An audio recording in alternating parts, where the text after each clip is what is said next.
Greetings, Wanderer, and welcome to the Acropolis, the shining jewel of Athens.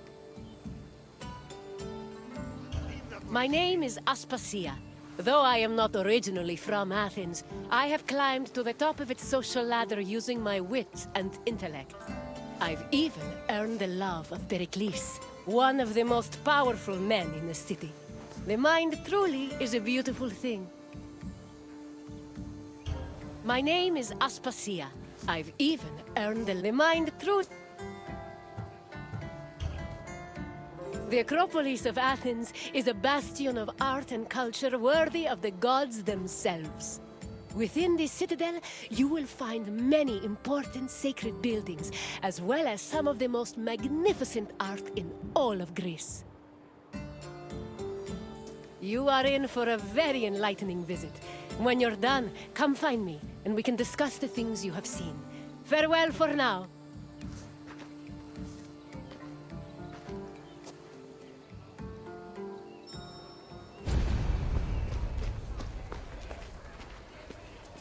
The Acropolis has gone through many changes in its long history. It began as a simple rock, was settled as early as the Neolithic period, and then became a fortress in the Mycenaean period. Stone buildings started appearing in the 7th century BCE.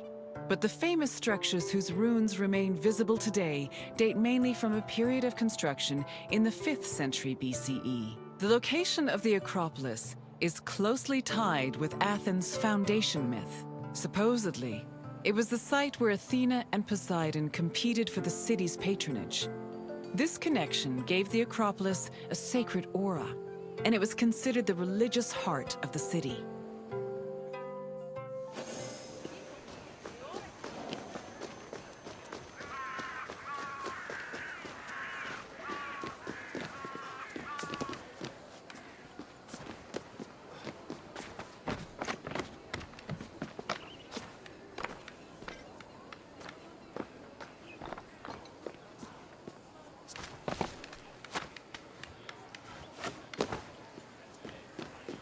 The Temple of Athena Nike was built on the remains of old fortifications from the Mycenaean era.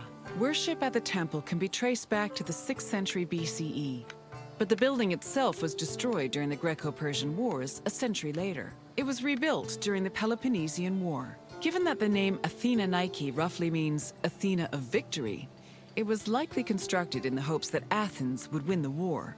Unusually, the temple depicts historical scenes of battles against the Persians instead of the more mythologically inclined art of other Greek buildings. The temple's priestess was chosen randomly among the Athenians and received a salary of 50 drachmae annually, along with skins and trophies from sacrificed animals.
The Acropolis was built up over a long period, due in no small part to its partial destruction during the Greco-Persian Wars.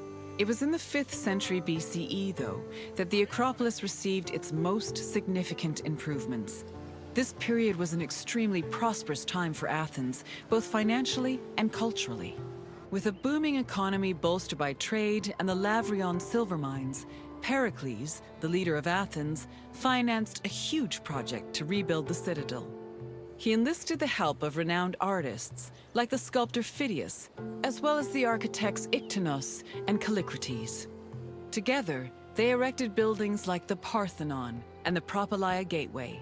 Pericles' goal was to make the Acropolis into a glorious monument to the gods and to mortal Athenians.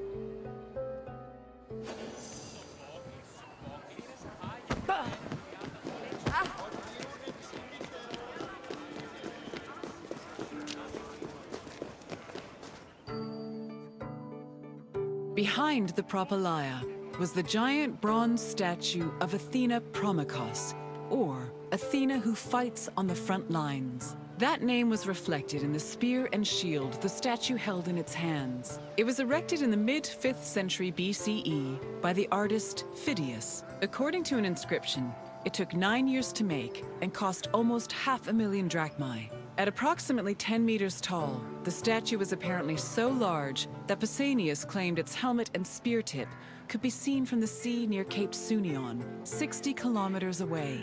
The ornamentation on the statue's shield was engraved by the metalsmith Mies.